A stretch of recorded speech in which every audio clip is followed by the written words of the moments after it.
Just stay with us. In fact, the second earthquake of 6.9 magnitude is being speculated either to be an aftershock or an actual earthquake. Nevertheless, authorities have warned of potential aftershocks and structural damage in Davao Oriental and neighboring provinces. Concerning this, emergency teams have been deployed and residents are urged to stay tuned to official announcements and avoid returning to low-lying areas until further notice. Well, Dr. A.K. Biani, geologist, is also joining us at this point in time to talk more about this. Sir, appreciate you being here with us. I hope you can hear me. Yeah, I can listen to you. So, what would you attribute these seismic disturbances to?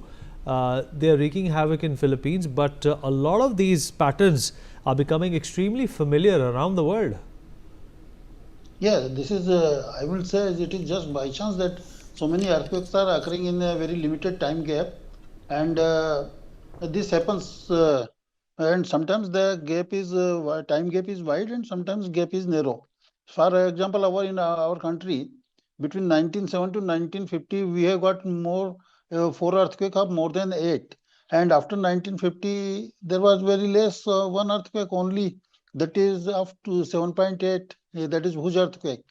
So this happens because we don't have any statistical formula that there should be this much gap between the two earthquake. And secondly, this area is full of trenches or subduction zones. Here, at least 8 to 10 subduction zones are present, and these subduction zones they are all very active. Along with subduction zone, there is a Philippines fault which is 1200 kilometer long, and this strike slip fault is comparatively moving slightly rapidly.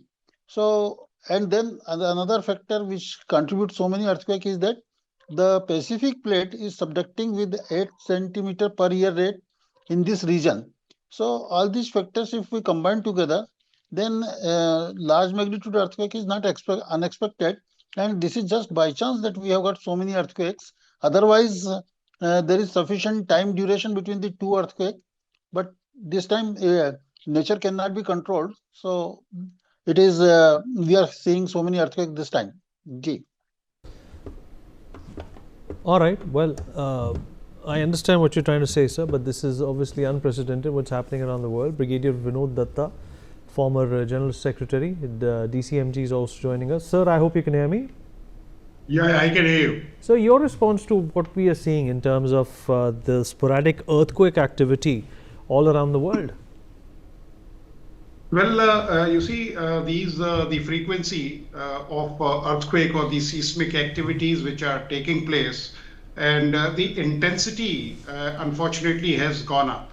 Otherwise, the background seismic activities, they do take place, and you see, almost every day or every second day, there is some tremor or some kind of seismic activity which is taking place in the world. Because when I was in DCMG, we used to get the report from various agencies that which part of the planet has been impacted.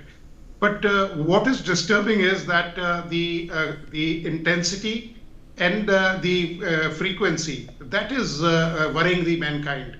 You must have seen what had hit Russia, Cebu, Philippines was impacted, a couple of days back.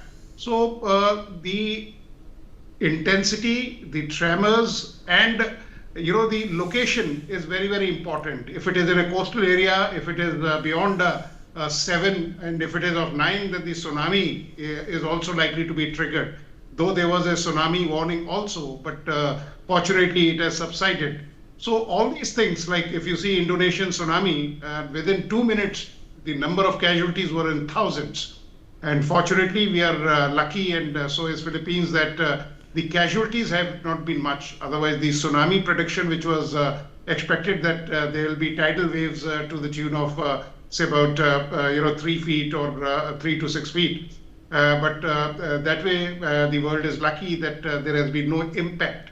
So, the seismic activities which are taking place are now, you see, because of the, human activities which are going on. If you see, there is a I was reading an article which says that the mass of the Earth is also getting impacted because of various overutilization of water, concentration of water, like what China has made 3 gauge dams, and various other activities. Like there is so many other activities which are taking place on the planet Earth. So all these things we have to see it very seriously, and the kind of population explosion which is taking place in especially Asia, which is considered as the epicenter of the disasters. So we have to understand that how climate is impacting and how it can impact the society. Though we are the biggest beneficiary, human race is the biggest beneficiary, but we will be also the biggest sufferers as far as nature's fury is concerned.